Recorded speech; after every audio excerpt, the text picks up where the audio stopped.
Peter Zeihan is one of the most well-respected American geopolitical analysts. He recently was doing a presentation with the folks over at ARK Invest, and of course Bitcoin came up as part of his work. And as many people know, Zeihan, he thinks that Bitcoin is an absolute dumpster fire. Those are his words, not mine. But what's so fascinating about it is actually the thought process that goes behind his conclusion. So here's part of the conversation where Peter was talking exactly about Bitcoin and why he thinks it is a dumpster fire.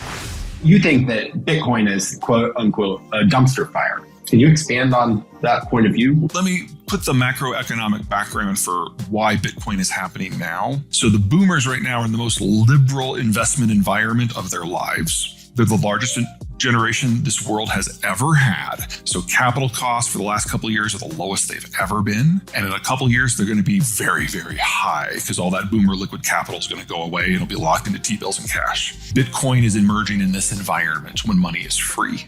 It's not going to be here in a couple of years. It's not a store of value. It's not a method of exchange. It is not readily shiftable into the real economy. We've discovered with the Russian sanctions that it is completely dependent upon the normal financial system for access. That means it's vulnerable to anything the government might do. It's already been banned in 10 of the top 20 economies in the world. And in terms of productivity, oh my God, to generate it, you're talking about something that if we ever get a carbon tax has a negative value. So yes, there's nothing about Bitcoin that's here for the long haul.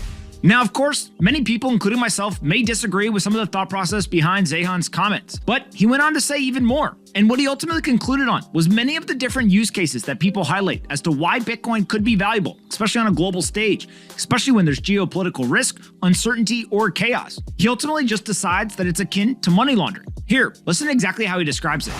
But if we're moving into a world where trade breaks down, what you need for a global trade currency is something that's large, something that's liquid, and something where the controlling body of the currency does not regularly manipulate it so it can be used with a degree of confidence. That's not Bitcoin. From the perspective of someone in Ukraine who is fleeing the country and they can't get money out of the ATM because the ATM is literally on fire, and they get across the border and they have access to their private wallet.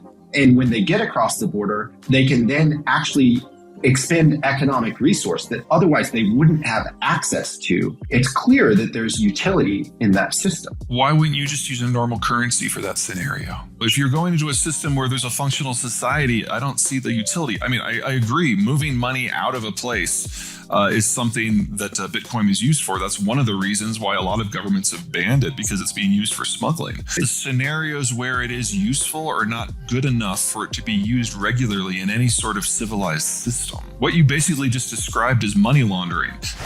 Now, what's fascinating about this is Peter Zeihan. He is one of the most well-respected geopolitical analysts in the world, and he continues to have very, very strong anti-Bitcoin thought process. Now, whether he's right or wrong isn't for me to decide or you. Ultimately, my opinion, Peter's opinion, nor any of you watching this, your opinion as well. It doesn't matter. The market will decide what exactly is the true value of Bitcoin. What I think is part of the missing part of the conversation, though, is that Bitcoin continues to get adoption. Even though so many different countries have tried to ban it, outlaw it, tax it, or regulate it, so many different individuals around the world, every single time they get put into some sort of geopolitical chaos or uncertainty, they turn to Bitcoin. It helps them protect their wealth, helps them move it as seamlessly and frictionless as possible. And it also gives them some sort of parachute, a lifeboat in these chaotic situations. Now, ultimately, I don't know what's going to end up happening. But what I do know is that every single fiat currency on the planet, they have undisciplined rules. They change on a whim. Right now, we're seeing the European Central Bank literally say, hey, we were very committed for 8 or 9 years to negative interest rates and a very specific monetary policy. We told the market these are what the rules are going to be. But now those rules are changing. And the ECB, they're actually not going to continue with the same strategy. They're now going to follow the Federal Reserve. They're going to make capital more expensive, and they're going to raise that interest rate. It's these scenarios where Bitcoin's programmatic monetary policy, the inability for any individual or organization to actually change Bitcoin, that highlights why Bitcoin may be valuable to so many different people around the world. Now, again, I don't know what's going to happen, but what I do know is on a probability basis, it's very likely that Bitcoin will continue to be adopted by people around the world. It doesn't change. No one can control it. no one can change the rules. And that, in today's environment, in all the global chaos, all the geopolitical uncertainty, and all the undisciplined monetary and fiscal policy, probably is going to be quite valuable.